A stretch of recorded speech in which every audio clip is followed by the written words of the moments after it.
A cowboy lost a bet in Texas and won the only woman who could break his bed. But what Nolan Graves didn't know was that Estelle Drummond had been watching him for weeks, studying every move he made with other women. She knew exactly what he would try, exactly how he would fail, and exactly why his bed would never be the same again. The strangest part? She had walked into that saloon specifically to find him. The oil lamps cast dancing shadows across the rough wooden walls of Sterling's saloon as Nolan Graves leaned back in his chair, a satisfied grin spreading across his weathered face. His boots were propped up on the table, spurs catching the flickering light, while his fingers drummed a steady rhythm against his whiskey glass. The cards lay scattered before him, testament to another successful night of poker that had left his opponents considerably lighter in their coin purses. Sterling Maddox wiped down glasses behind the bar, his keen eyes taking in the familiar scene. Nolan's victories were becoming legendary in this small Texas town, both at the card table and in matters of the heart. The cowboy had a reputation that preceded him like dust from a hard-ridden horse, and tonight was shaping up to be no different from countless others. The saloon buzzed with the usual evening crowd. Cowboys fresh from long days on the range mingled with traveling merchants and local townspeople, their voices creating a steady hum of conversation, punctuated by the occasional burst of laughter. The air hung thick with tobacco smoke and the scent of whiskey, while somewhere in the corner, an old-timer picked at a guitar with fingers that had seen too many winters. Nolan took a slow sip of his drink, savoring both the burn of the alcohol and the sweet taste of victory. His dark hair fell across his forehead as he surveyed the room with the confidence of a man who had never met a challenge he couldn't conquer. Women had always come easily to him, drawn like moths to the flame of his charm and reputation. Tonight would be no exception. "Hell, Nolan," called out Wade Harper from across the room, raising his own glass in mock salute. "You keep winning like this, and there won't be a man in Texas willing to sit at a table with you." The comment drew chuckles from the surrounding tables, but Nolan only shrugged with practiced nonchalance. "Winning's what I do best," his voice carrying the easy drawl of a man born to the saddle. "Cards, horses, women, makes no difference to me." The boast hung in the air like smoke, and Nolan felt the familiar thrill of being the center of attention. This was his domain, his kingdom of leather and whiskey and endless possibilities. Sterling approached the table, a fresh bottle in his weathered hands. "You're feeling mighty confident tonight," he observed, refilling Nolan's glass with practiced precision. Course, confidence can be a dangerous thing in a man. There was something in the saloon owner's tone that might have given another man pause, but Nolan was too intoxicated by his own success to notice. The evening was still young, and Nolan could feel the familiar itch of anticipation building in his chest. Soon, some lovely woman would catch his eye, and the real game would begin. It was a dance he had performed countless times, each step as familiar as breathing, the approach, the charm, the inevitable surrender to his considerable appeal. But as he raised his glass to his lips, the saloon door swung open with a creak that seemed to cut through all other sounds. The conversation didn't stop exactly, but it shifted, became more subdued, as if the very air had changed. Nolan didn't look up immediately, but he felt it, a presence that seemed to alter the balance of the room in ways he couldn't quite understand. When he finally lifted his eyes toward the entrance, everything he thought he knew about winning was about to change forever. She moved through the saloon like she owned every board beneath her feet. Estelle Drummond wasn't the type of woman who usually graced Sterling's establishment. Her dress was well-made but practical, a deep burgundy that seemed to absorb the lamplight rather than reflect it. Dark hair was pinned back in a way that suggested efficiency over vanity, and her posture carried something that made grown men step aside without quite knowing why. Nolan's glass stopped halfway to his lips. He had seen beautiful women before, had charmed his way into the hearts of countless belles across Texas, but something about this one made his usual confidence waver for just a moment. She wasn't conventionally beautiful in the way that turned heads, but there was an intensity to her presence that commanded attention without demanding it. The strange thing was how she moved through the crowd. Most women who entered the saloon either clung to the walls, overwhelmed by the masculine energy, or strutted through with exaggerated confidence playing to the audience. Estelle did neither. She navigated the space as if she had mapped every chair, every table, every face long before stepping through that door. Sterling's eyes followed her movement with something that might have been recognition, though he kept his expression carefully neutral. She approached the bar with purposeful steps, her boots making soft sounds against the worn wooden floor. When she spoke to order her drink, her voice carried a quality that made the conversations around her dim slightly, though she spoke no louder than necessary. "Whiskey," she said simply, and Sterling poured without question or comment. The glass appeared before her as if he had been expecting her arrival all evening. She wrapped her fingers around it but didn't drink immediately, instead turning slightly to survey the room with eyes that seemed to catalog every detail. Nolan felt an unfamiliar sensation creeping up his spine. Usually when an attractive woman entered his territory, the game plan formed automatically in his mind. The approach, the opening line, the gradual deployment of charm that had never failed him. But as he watched Estelle, he found himself hesitating, second-guessing strategies that had served him well for years. Wade Harper leaned forward, his voice dropping to a conspiratorial whisper. "Now there's a woman who looks like she could eat a man alive and pick her teeth with his bones." The comment should have drawn laughter, but instead, it hung in the air with an uncomfortable weight of truth. From across the room, Estelle's gaze found Nolan's with the precision of a marksman finding his target.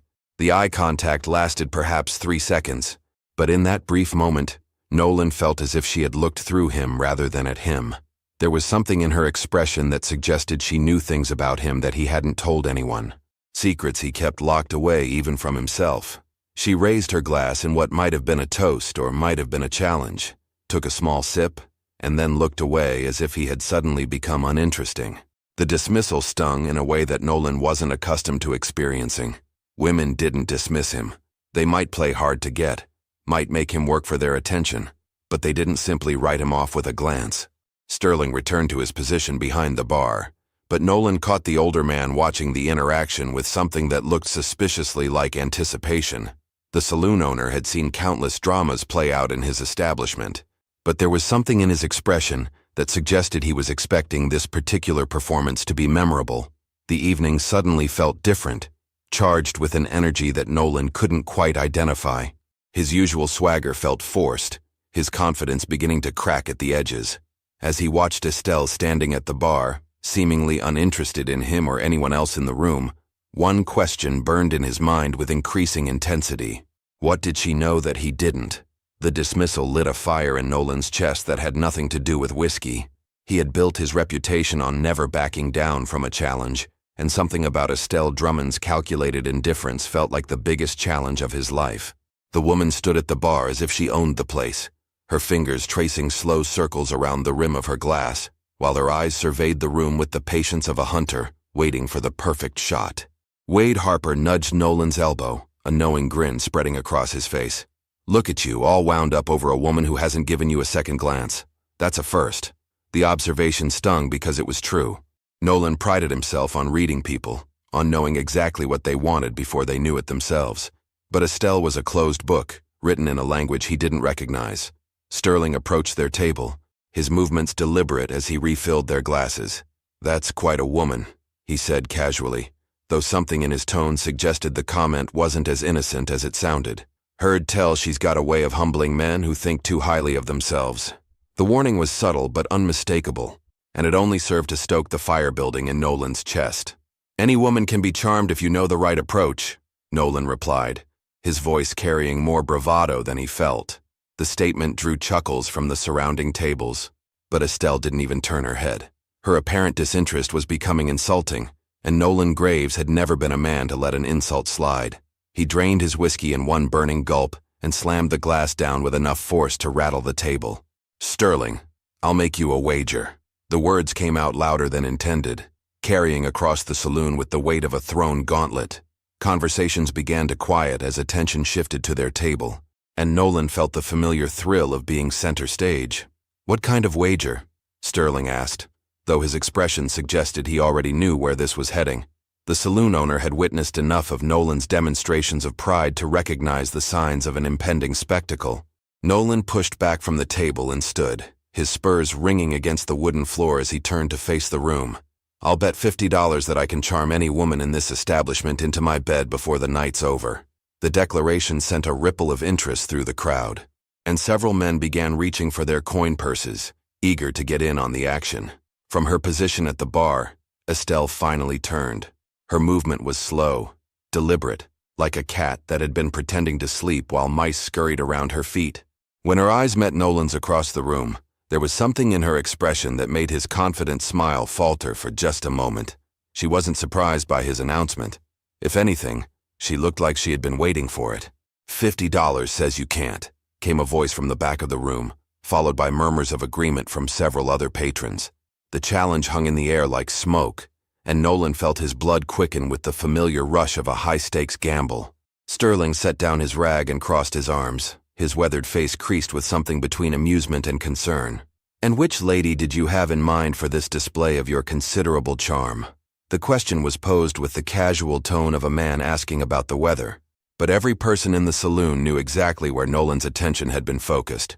Nolan straightened his shoulders and adjusted his belt, falling back into the confident posture that had served him well in countless similar situations.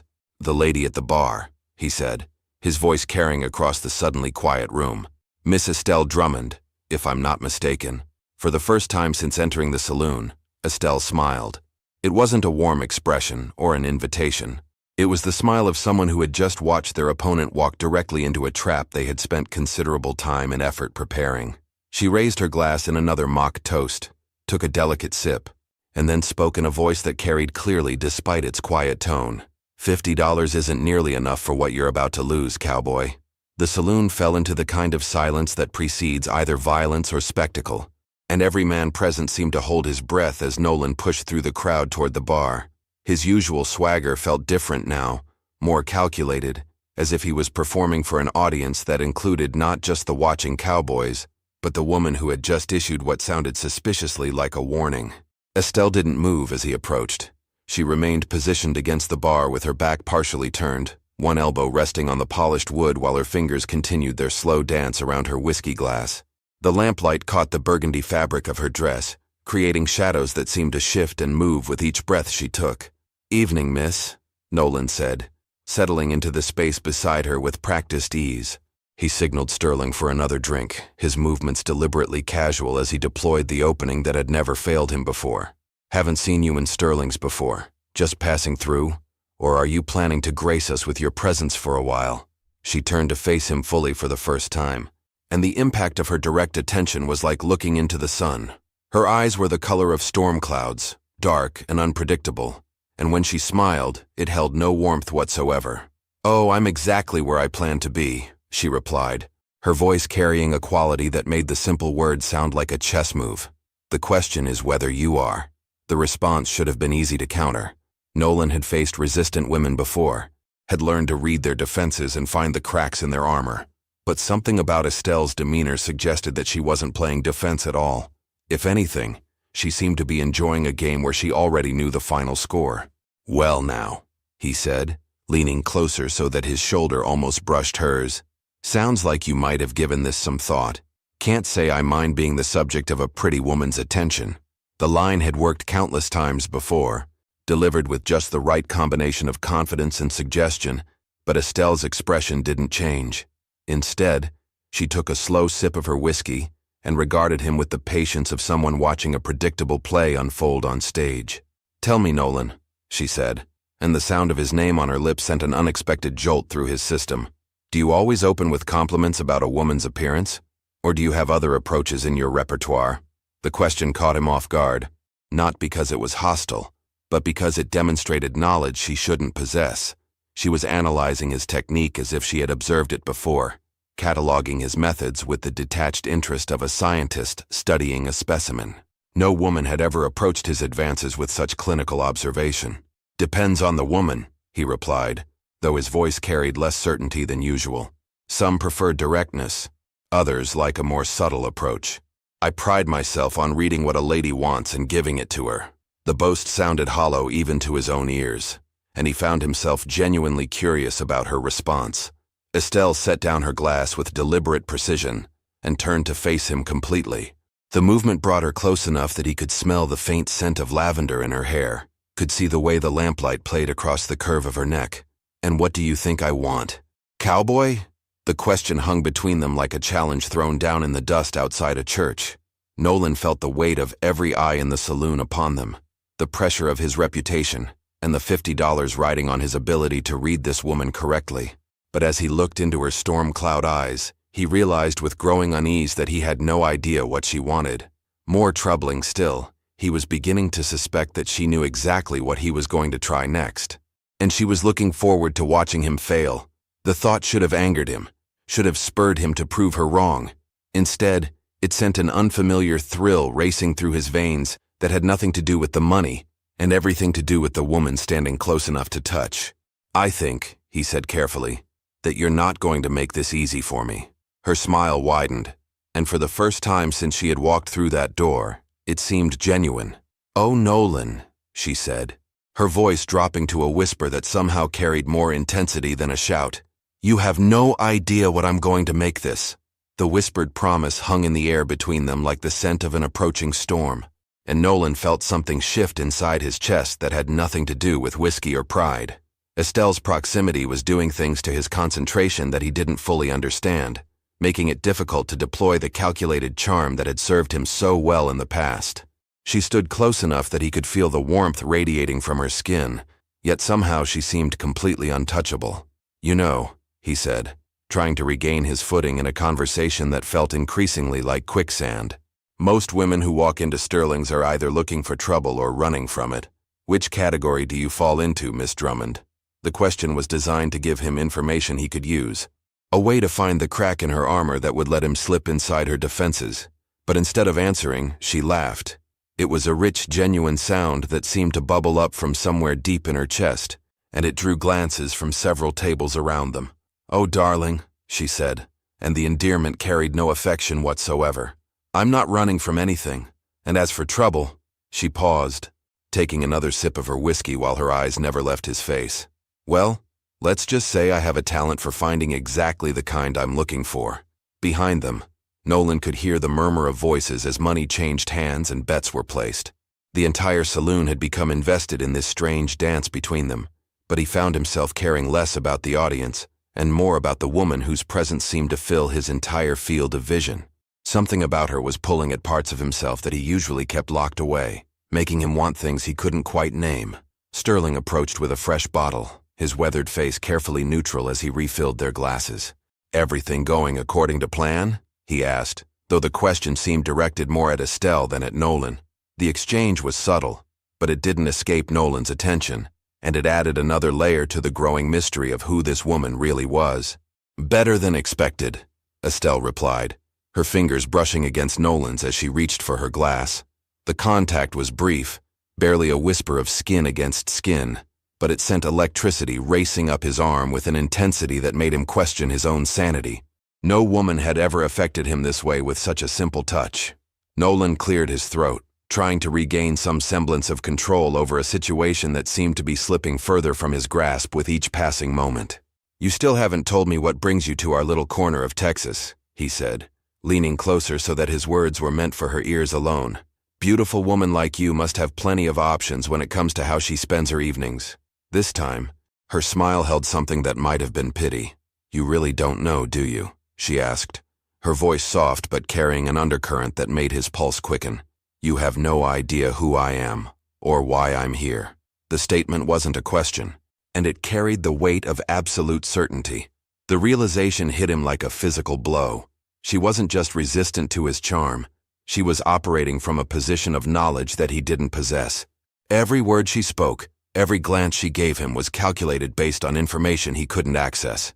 He was playing poker with a marked deck, and she was the one who had marked the cards. "Why don't you enlighten me?"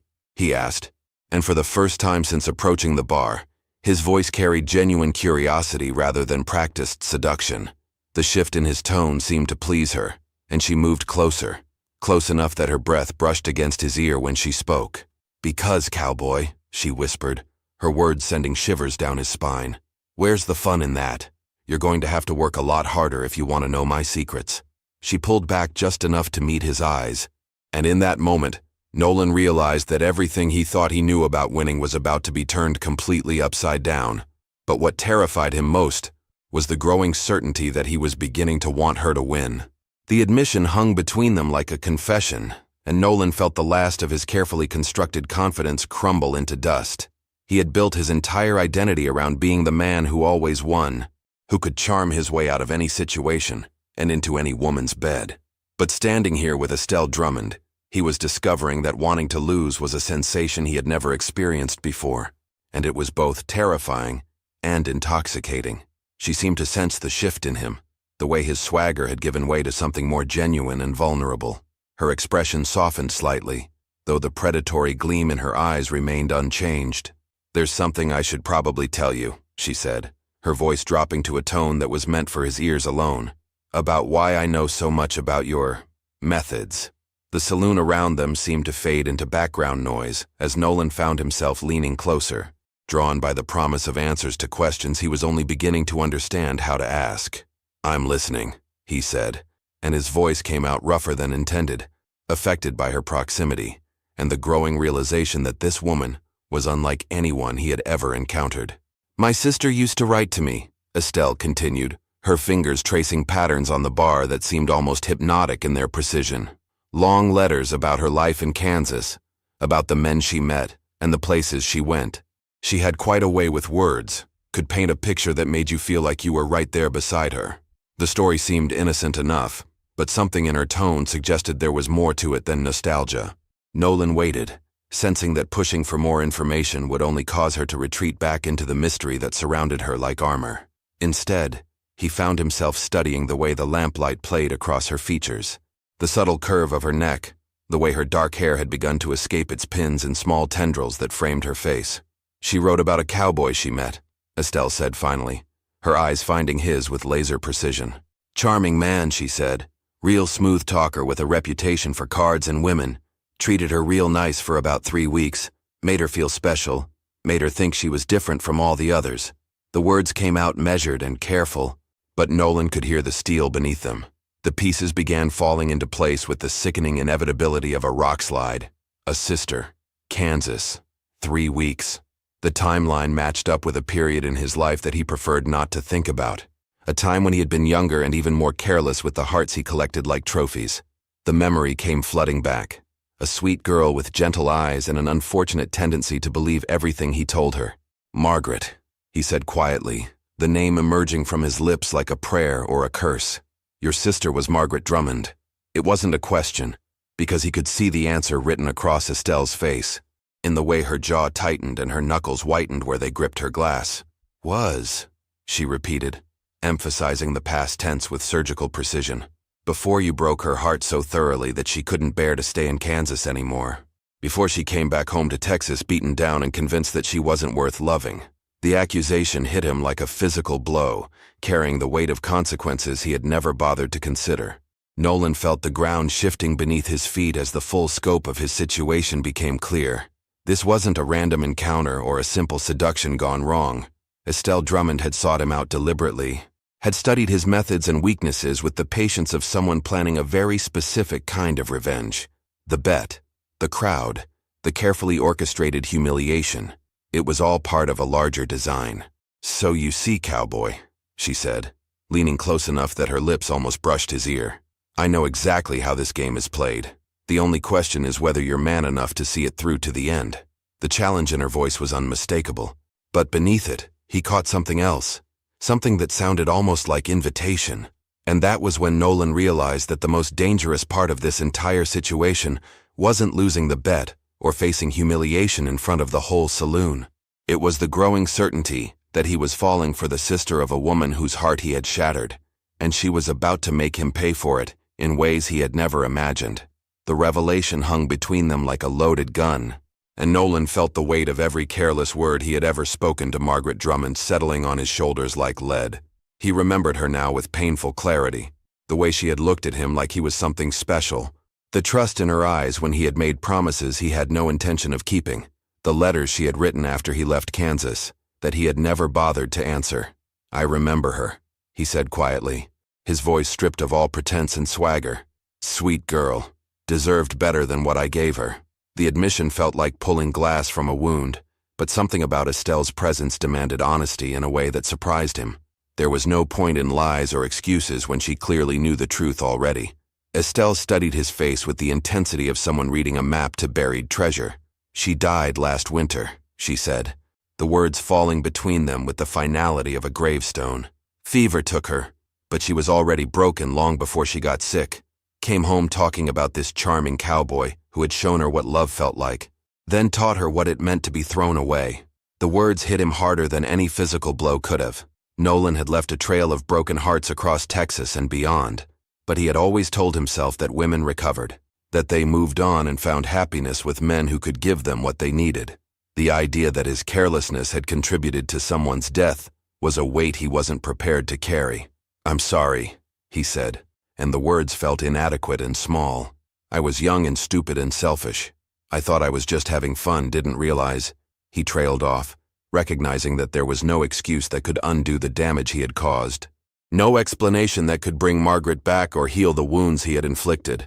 But instead of the anger or accusation he expected, Estelle stepped closer. Her hand came up to rest against his chest, directly over his heart, and the contact sent electricity racing through his entire body. "She made me promise something before she died," she said, her voice soft but carrying an undercurrent of steel. "Made me swear that if I ever met the man who had hurt her, I would show him what it felt like to want something he couldn't have." The touch of her palm against his chest was doing things to his concentration that bordered on torture. Every breath he took brought him the scent of her hair. Every slight movement she made seemed designed to test the limits of his self-control. "And is that what this is?" he asked, his voice coming out rougher than intended. "Your sister's revenge?" Her smile was sharp as a blade and twice as dangerous. "Oh, it started that way," she admitted, her fingers spreading across the fabric of his shirt. "I came here planning to humiliate you, to make you feel small and unwanted the way you made her feel. But you know what the funny thing is, cowboy?" Nolan found himself leaning closer, drawn by the promise in her voice and the warmth of her body so close to his. "What's that?" "I didn't expect to like what I found," she whispered, her lips so close to his ear that he could feel the warmth of her breath. "Didn't expect you to surprise me with actual remorse. Didn't expect you to be man enough to admit your mistakes without making excuses." Her hand moved up to trace the line of his jaw with fingers that seemed to burn everywhere they touched. The saloon around them had faded to nothing more than background noise. The bets, the watching crowd, even the $50 that had started this whole encounter seemed irrelevant compared to the woman whose touch was setting his blood on fire. "So what happens now?" he asked, though part of him was afraid of the answer. Estelle pulled back just enough to meet his eyes, and what he saw there made his pulse race with equal parts anticipation and terror. "Now," she said, her voice carrying a promise that made his knees weak, "you're going to find out exactly what it means to lose a bet to a woman who knows all your tricks." She stepped away from the bar, her hand sliding down his arm until their fingers were intertwined. "The question is, are you brave enough to collect your prize?" And as she led him toward the stairs that connected to the rooms above Sterling's saloon, Nolan realized that winning had never felt so much like losing, and losing had never felt so much like the greatest victory of his life. The room above Sterling's saloon was sparse and functional, furnished with little more than a washstand, a chair, and a bed that had seen better decades. The wooden frame creaked ominously under the weight of years and countless previous occupants, but neither Nolan nor Estelle paid it any attention as they stood facing each other in the flickering lamplight that filtered through the thin curtains. What happened next wasn't the calculated seduction that Nolan had performed countless times before, nor was it the cold revenge that Estelle had originally planned. Instead, it was something neither of them had expected. A collision of two people who had found something real in the midst of their carefully constructed game. The attraction that had been building between them downstairs exploded into something that consumed all pretense and left only raw honesty in its wake. Estelle's hands found the buttons of his shirt with fingers that trembled slightly. Whether from anger or desire or something else entirely, he couldn't tell. "You want to know what my sister wrote about you in her last letter?" she asked, her voice barely above a whisper as fabric fell away between them. "She said she still loved you, even after everything. Said she hoped you found someone who could break through that wall you keep around your heart." The words should have hurt, should have added to the guilt that was already threatening to crush him. Instead, they felt like absolution, like permission to want something more than the shallow conquests that had defined his life up until this moment. "Maybe she knew something I didn't," he replied, his own hands finding the fastenings of her dress with reverent care. "Maybe she knew you were coming to find me." What followed was a dance of need and discovery that had nothing to do with conquest and everything to do with connection. They moved together with an intensity that spoke of years of loneliness finally finding its match. of two damaged souls recognizing something essential in each other. The old bed frame groaned and protested under their passion, its joints loosening with each movement until the inevitable happened. The crash was spectacular. The entire bed collapsed beneath them with a sound like thunder, sending them tumbling onto the mattress now resting directly on the floor, amid a pile of splintered wood and broken metal springs. For a moment, they lay tangled together in shocked silence, and then Estelle began to laugh. It started as a chuckle deep in her chest, but grew until she was shaking with mirth, tears streaming down her face as she looked at the destruction around them. "I guess that's